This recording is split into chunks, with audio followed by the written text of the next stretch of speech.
Hello mga ka-housewife! Ito pala mga pasalubong ng husband ko ngayon, ham, siomay at bumili ulit siya ng longganisa. Sa mga nagtatanong kung anong klaseng longganisa ang ginagamit ko sa panghalo na mga gulay, ito garlic longganisa or sa amin tinatawag na adobo. Pero mas favorite namin yung gawa sa Isabela talaga kasi super sarap talaga dun. Favorite namin. After that, sabi ko sa husband ko wala na kaming tissue at Fabcon. Kaya niyaya ko siya sa Save More. Dito talaga sa Save More kami nag-grocery kasi ito yung pinakamalapit sa amin. Meron din naman Shopwise pero mas nasanay na kami dito sa Save More.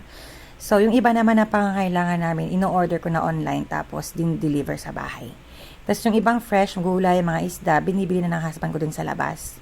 Itong si Moy humirit ng mga chichirya kaya sabi ng daddy niya, o sige, bili tayo ng worth 1,000 lang kasi meron pa naman tayo sa bahay. So ayun, kumuha lang ako ng mga kailangan namin na malapit nang maubos. Yung suka, yung patis, ito wala na kaming oyster sauce. Tapos sabi ko kay Moy, nire-remind ko, oh, we only have to buy 1,000 pesos only, okay? Tapos yun, bumili na rin ako ng pancit canton. Kasi favorite din namin ng imerienda or minsan pag late kami nagising ng weekend, yan na lang yung agahan namin, yung mabilisang lutuin. Arben? Tapos gusto daw i-try ni Moy itong mac and cheese kaya kinuha din namin. Kumuha din ako ng mga noodles kasi 'di ba favorite din namin agahan yan. Tapos itong si Moy, ang dami na naman tinuturo. Tapos sabi ko, oh remember 1K only.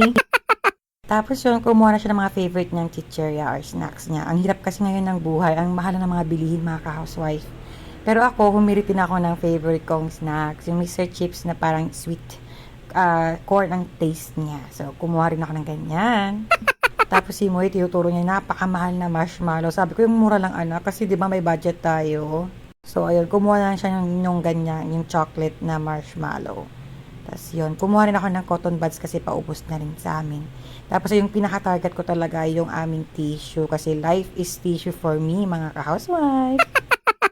Tapos kumuha na rin ako ng isa pang target ko yung Fabcon kasi yan, wala na, paubos na.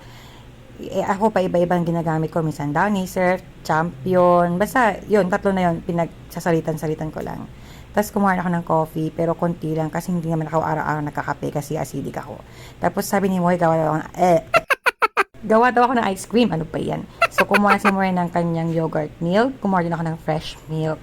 Tapos, kumuha rin si Moy ng soft drink. Sabi ko, Moy, our budget's only 1K.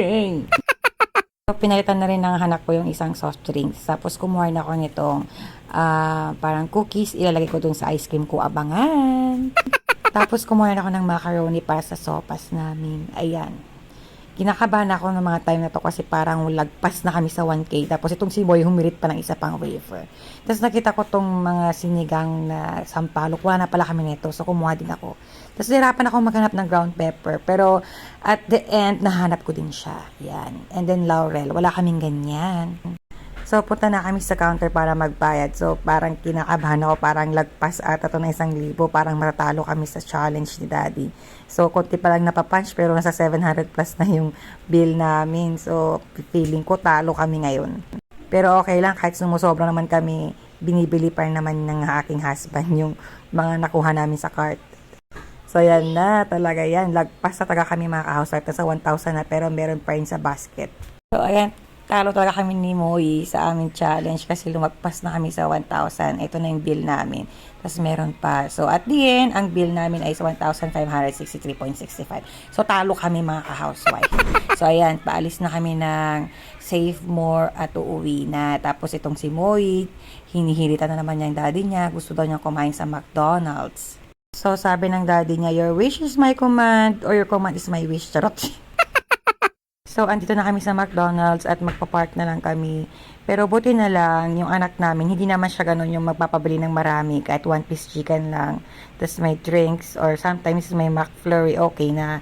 So, ganun na naman yung binibili namin. Hindi naman sobrang bunggisius. Grabe, ang hirap ng buhay ngayon mga ka-housewife. Napakamahal na ng bilihin. Kaya good luck talaga sa atin. Buti na lang matipid din naman kami ni Moy sa pagkain araw-araw. So, okay na din. Kahit minsan kumain kami sa labas. Kaya thank you for watching mga ka-housewife. I hope you enjoyed this video. Hanggang sa muli. Bye!